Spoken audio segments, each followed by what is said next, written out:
안녕하세요. 네, 오늘은 젊은 청년을 모셨습니다. 2026년 지방선거가 있죠. 6월 3일에 시작됩니다. 그날을 위해서 뛰는 젊은이를 모셨습니다. 2026년 지방선거가 대한민국 국민의 가장 큰 축제가 되기 위해서는 후보들도 좋아야 되고 시민들도 후보에 대해서 더 많은 관심을 가져야 되거든요. 그래서 오늘은 파주 가선거구에서 파주시 의원 예비후보로 뛰고 있는 김찬 의원님을 모셨습니다. 자기소개 간단하게 부탁드립니다. 안녕하세요. 저는 정의당 파주시 위원장을 맡고 있고요. 이번 돌아오는 6월 3일 지방선거에 시의원 후보로 출마했습니다. 빈틈없이 알찬 운정이라는 슬로건으로 선거를 뛰고 있고요. 우리 도시의 빈틈들을 채우는 것을 양당이 아닌 다른 당도 해낼 수 있다, 오히려 더 잘할 수 있다라는 것을 증명해내는 과정으로 선거 과정을 삼고 싶어서 출마하게 되었습니다. 네, 굉장히 젊으신 것 같아요. 네. 몇 년생이십니까? 공식적인 답변으로는 20대입니다. 라고 얘기를 합니다. 나이가 어려가지고. 네네. 24살입니다. 네네.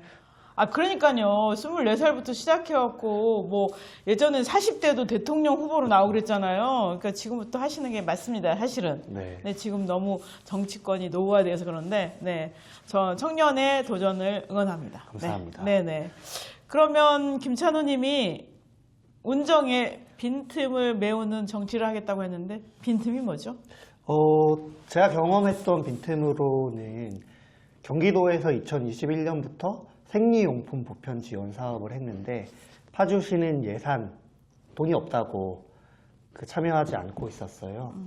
근데 이거는 현재 대통령이 이재명 대통령이 보편성을 갖고 깔창생리대 같은 이슈를 보면서 생리 월경권은 보장받아야 될 권리다. 여성 청소년이 여성 모두가 보장받아야 될 권리다라고 생각을 하면서 생겼는데 파주시가 참여하지 않았던 것이 도시의 빈틈 중에 하나였다라고 생각을 하고 이런 것처럼 아직 참여를 안 하고 있는 사업들이 많이 있어요.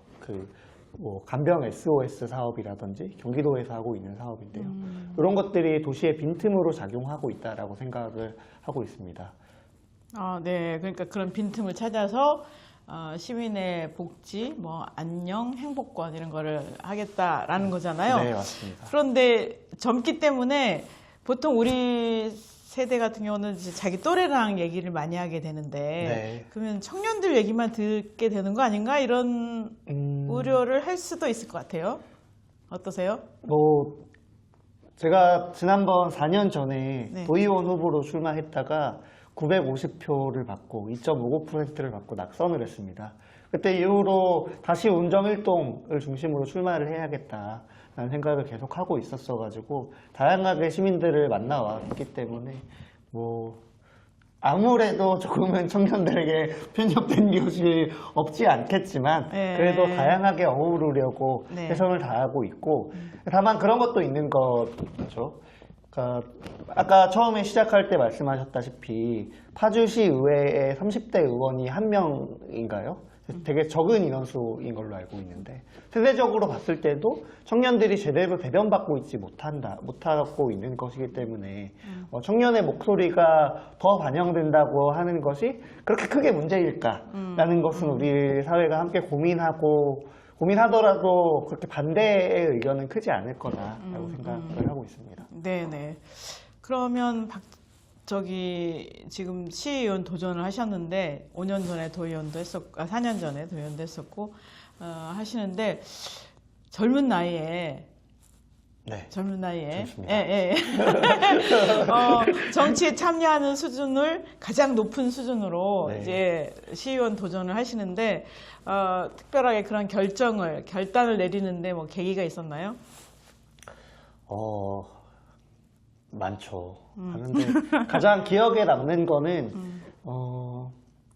정치가 내 삶을 바꾸고 있구나라는 경험에서 우러나왔던 것 같고 정치를 해보고 싶다라는 생각을 했던 것 같고 특히나 정의당이라는 당을 선택하게 됐던 것 같은데요. 초등학교 4학년 때 3학년 담임 선생님한테까지는 엄청 열심히 맞다가 4학년 담임선생님은 체벌을 갑자기 안 하시는 거예요. 그 시기에 학생인권 조례가 생겨서 학교에서 내가 맞지 않아도 되는구나. 맞던 것이 당연하지 않았던 거구나. 라는 거를 경험적으로 이해하게 되면서 좀 정치가 이런 것을 조정하고 한다라는 것을 이해하면서 그때부터 꿈꿨던 거인 것 같고요. 아, 일찌감치 깨달았네요. 네. 네. 그리고 돌봄이라는 거를 핵심 키워드로 잡았는데 생각해보면은 그 파주에서 언론사에서 옛날에 취재했던 꿈이자라는 교회, 꿈이자라는 아동센터 장시영 목사님이 운영하신 아동센터에 제가 다녔던 적이 있었는데 저의 삶의 곳곳에는 그 복지가 계속 있었던 것 같아요.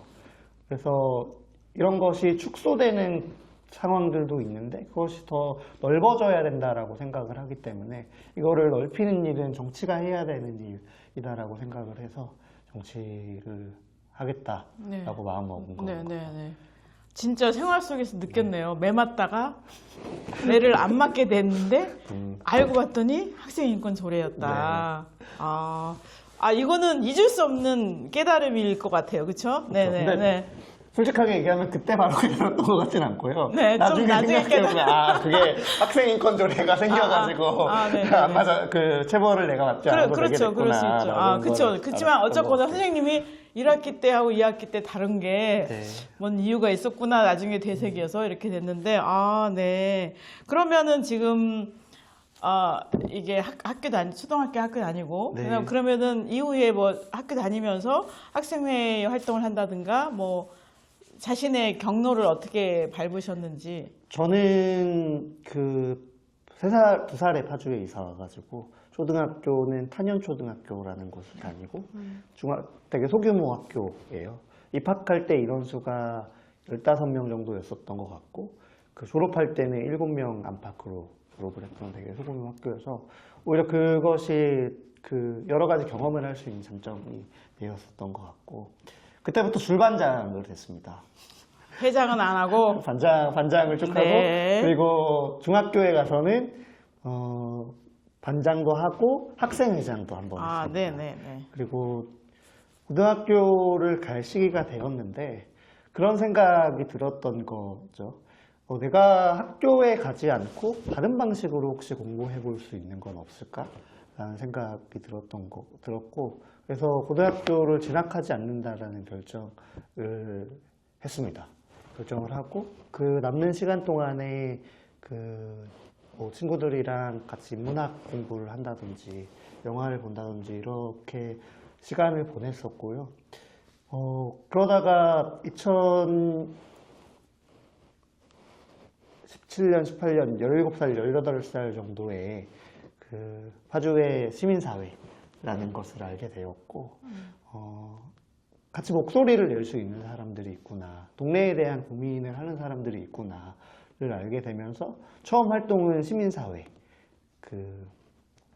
활동으로 시작을 하게 되었고 이후에 정치를 해보면 어떨까라는 생각을 하게 돼서 현재 있는 당에 입당을 하게 되었습니다. 네네.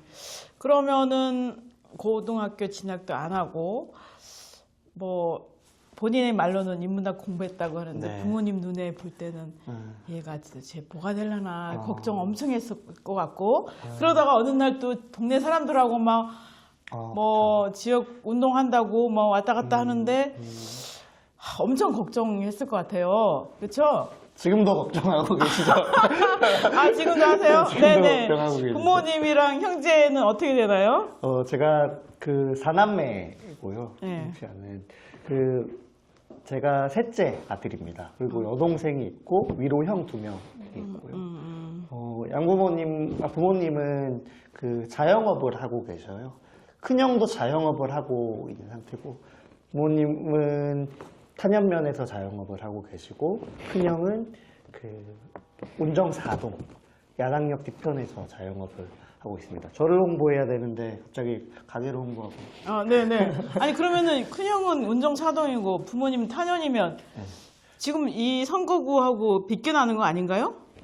현재 기준으로는 선거구가 설정되지 않아가지고 운정사동이 원래는 일동이랑 겹치는 선거구. 앞으로 좀 선거구 획정이 어떻게 될지는 지켜봐야 할 것 같습니다. 네. 모든 출마자들이 힘들어하지 않나요? 이것 네, 때문에? 맞아요. 그 의원님들, 국회의원님들이 이런 것 좀 안 해야 되는데 매년 선거 때 한 달 전에야 겨우 되는 일이 생기더라고요. 그럼 가족들은 응원하나요? 네, 응원하고 계시죠. 대답이 약간 동그라미 아니고 세모 같아요. 그렇죠. 고민, 걱정도 있으시죠. 사실은, 정치를 하면은 돈이 많이 든다. 이런 얘기를 하는 거는 어느 당이든지 간에 마찬가지인 것 같고, 어느 정치인든지 마찬가지인 것 같고, 그렇다고 제가 돈이 있어서 출마를 하는 것은 아니고, 집에 돈이 있어서 출마를 하는 것은 아니니까, 걱정을 되게 많이 하시는데, 저는 그렇게 말씀드리죠. 그 돈, 그 선거 치르면은 사람들이 모아줄 거다. 믿는 구석이 당원들인가요, 그러면은? 당원분들도 있고요. 네. 그리고 이렇게 또 저의 돌봄 정치의 뜻을 이해해 주시는 분들이 후원해 주시지 않을까라고 생각을 하고 있습니다. 네네. 네. 그러면 지금 예비 후보로 등록을 하셨고, 네. 그러면 하루 일과가 어떻게 되나요? 6시 30분에 공식 일정이 시작됩니다. 네. 6시 30분부터 8시까지 운정역에서 인사를 드립니다. 그리고 사무실에 가서 아침잠을 잠깐 잡니다. 아침잠을 자고, 그리고 점심 먹는 것도 선거운동이더라고요. 네. 점심을 먹으러 가고요. 그럼 아침 쉬는 시간이 외식을 해야 되나요? 네, 어쩔 수 없이? 네, 외식을 해야 돼서 좀 저녁에는 집밥을 최대한 먹으려고 하고 있습니다. 이렇게 하고 1시 반에 초등학교 저학년이 하교를 하더라고요. 네네. 네, 그래서 그 시간에는 초등학교 인사를 돌고 있습니다. 초등학교 네. 학부모들 네, 학부모님들을 대상으로 대상으로. 학교 인사를 네. 하고. 근데 초등학생 분들 중에서 저에 대한 관심을 많이 가지시면서 명함을 달라고 하는 학생들이 있습니다. 형, 명함 좀! 이런 식이겠죠? 저 아저씨라고 이제. 아저씨라고 불러요? 이제, 네. 아저씨라는 얘기가. 그러기는 좀 아닌 것 같은데. 아저씨 명함 주세요! 이런다는 얘기예요? 네네네. 그러니까 지난주에는 와동초등학교 앞에 갔는데, 와동초 네. 앞에서 아침 시간에 인사를 했어요, 그날은. 와동초에서 명함을 학부모님들께 명함을 나눠드리는데, 초등학생이 와가지고 제 명함을 꺼내면서 보여주는 거예요. 그래서 자랑을 하는데 사실 유권자가 아니어도 존중을 하고 해야 된다라는 그 마음은 있지만 그래도 집에 가서 한번 꺼내보긴 했을까? 부모님한테 보여줬어야 됐는데. 그래도 안 받는 애보다 그렇죠? 네. 그런 게 있으니까. 그러니까 재밌는 에피소드가 많습니다. 네네. 사진이랑 다르게 생겼다고 초등학생한테. 그래요? 네. 다르게 생겼다고? 네.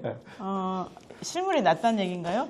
그건 아닌 것 같더라고요. 사진이 낫네 이러고 가시더라고요. 그래요? 학생들이 눈이 날카롭죠 요새. 네, 그러면은 김찬우 후보님의 좌우명? 새 세상을 꿈꾸는 자만이 새 세상의 주인이 된다. 라는 옛날에 있었던 민주노동당이라는 정당의 당의 슬로건격이었던 그 문장인데요. 특별히 그런 이유는 민주노동당이라는 당이 오래된 당이긴 하지만 그 당시에 새로운 정당이 제가 생각하는 것과 비슷한 생각을 갖고 있는 정당이 많은 지지를 받았던 상황이었어가지고 그때 했던 것이 또 일상적으로 정혜경 의원이라는 사람이 하수구 뚜껑 하나 정치 아닌 거 없다 이런 얘기를 한 적이 있었어요. 그런 거 하나하나가 뭔가 생활 정치로서 다가오고 내가 가고 싶은 길이어서 좀 민주노동당이 오래됐고 지금 시대와 달라진 것도 있지만 여전히 참고할 게 많지 않나 라는 생각에서 그 문장을 좌우명으로 삼고 있는 것 같습니다. 그렇죠. 지금 과거의 민주노동당 같은 위상으로 진보 정당이 서면은 참 좋을 것 같습니다. 그때 많은 국민들의 많은 지지를 받았었죠. 네. 네. 그러면 지금 시의원 후보로 나오셨는데 파주 아니 다른 시의원들한테 일을 맡겨도 되지 않을까 생각이 드는데 굳이 본인이 나와서 네, 고생을 굳이 사서 나왔습니다. 하시고 피곤해서 이러고 계신데 네. 네. 그렇게 결단을 내린 근거가 있을까요? 그러니까 생활 속에서 정치가 중요하게 작용한다라는 게 계속 느껴져서 그런데 특히나 가까운 예로는 단수 사태 네. 때 저희 형이 운정자동에서 자영업을 하고 있기 때문에 파주시의 뭐 과감 세게 얘기하면 무능한 행정이 제대로 시민들 파주시의 무능한 행정이 시민들을 불편하게 하지 않았었나라고 생각을 하고 그런 일이 있고 나면은 사후에 잘 해결하는 것도 중요한 거인 거잖아요. 그리고 사전에 잘 대비하는 것도 중요한 거고 그런 것이 의원으로서 미리 행정부를 견제하고 할 수 있는 일이다라고 생각을 해서 출마하게 되었습니다. 그리고 그런 것도 있는 거죠. 제가 줄반장을 해봤으니까 아니 회장은 왜 빼세요? 회장도 해봤고요. 네네네. 이 선거를 통해서 우리가 뭔가 더 나은 것을 꿈꿀 수 있다라는 거를 어려서부터 경험했기 때문에 출마를 계속 마음속에 품고 있지 않았었나라고 생각을 합니다. 네네. 김찬우 후보님처럼 젊은 분들이 도전도 많이 하고 또 정치 일선에서 역할을 한다면 우리 사회가 좀 빨리 변할 수 있지 않을까 이런 기대도 되네요. 네. 그러면 시의원 후보로 나오시면서 이 사회를, 파주를 내지는 운정가 선거구를 어떻게 바꾸겠다라는 공약이 있을 것 같아요. 네. 네, 고민한 게 있으면 말씀해 주시면 감사하겠습니다. 뭐 대표적인 고민과 공약으로는 아동 의료비 100만 원 상한제라는 공약을 선택하고 있어요. 네. 1년에 연간 넘는 보험료를 아동이 내는 자부담하는 보험료를 100만 원 이상이 넘지 않게 하겠다라는 정책이고요. 이 정책으로 보면은 되게 막 의료 쇼핑을 일으킬 것 같고 이렇게 이해하실 수도 있는데 그렇지 않습니다. 경기도 성남과 강원도 인제에서 이미 시행하고 있는 정책이고요. 그래서 파주시에서 이 정책을 시행할 경우에 연간 4억 원 정도의 예산이 소요될 걸로 생각하고 있어요. 많지는 않네요. 네, 그래서 순세계 잉여금으로 뭐 시범 사업을 해본다든지 하는 것도 방법일 수 있고 말씀드렸던 것처럼 두 군데 지자체에서 이미 시행하고 있기 때문에 보건복지부와 협의사항은 그렇게 많지 않아서 빠르게 시행할 수 있는 정책이지 않을까라는 생각을 하고 있습니다. 네. 근데 아빠도 아닌데 아동 의료비를 공약으로 1호 공약으로 내걸어서 다른 건 없나요? 다른 공약이요. 네. 무슨 이야기를 하는 게 좋을지 고민되는데요. 이걸 좀 정리를 해야겠다, 그렇죠? 다른 거 뭐 공약 사항 한 가지만 더 할 거 없을까요? 네. 뭐 앞서서 얘기 드렸던 것처럼 경기도에서 사업을 하고 있는데 파주시가 참여하지 않고 있는 사업들이 몇 가지 있어요. 대표적으로 간병 SOS 프로젝트와 1인 가구 병원 안심 독립 서비스 사업을 참여를 안 하고 있거든요.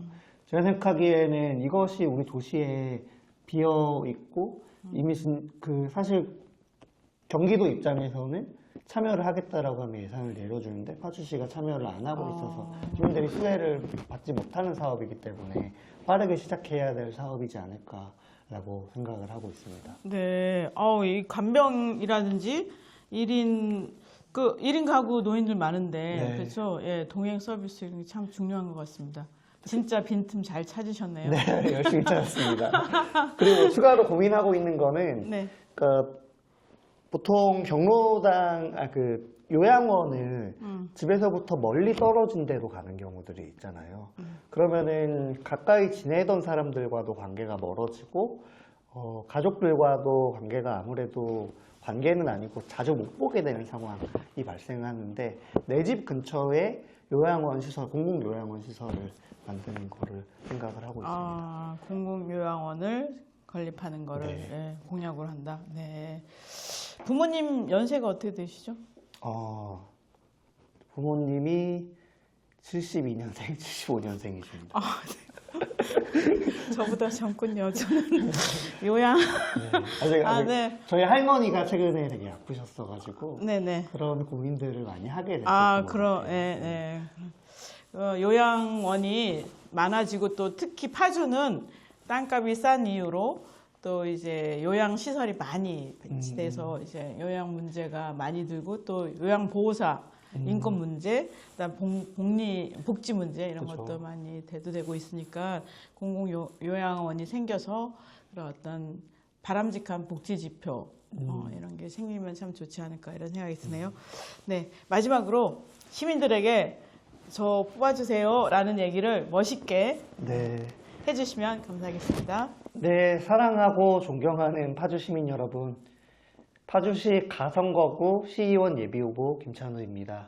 빈틈없이 알찬 운정이라는 슬로건으로 선거에 출마했습니다. 정치를 하는 것은 누군가의 편을 들어주는 것이라고 생각을 합니다. 정의당은 여성, 소수자, 그리고 노동자의 편에 서는 정당으로 계속 정치를 해왔습니다. 앞으로도 그렇게 하도록 하겠습니다.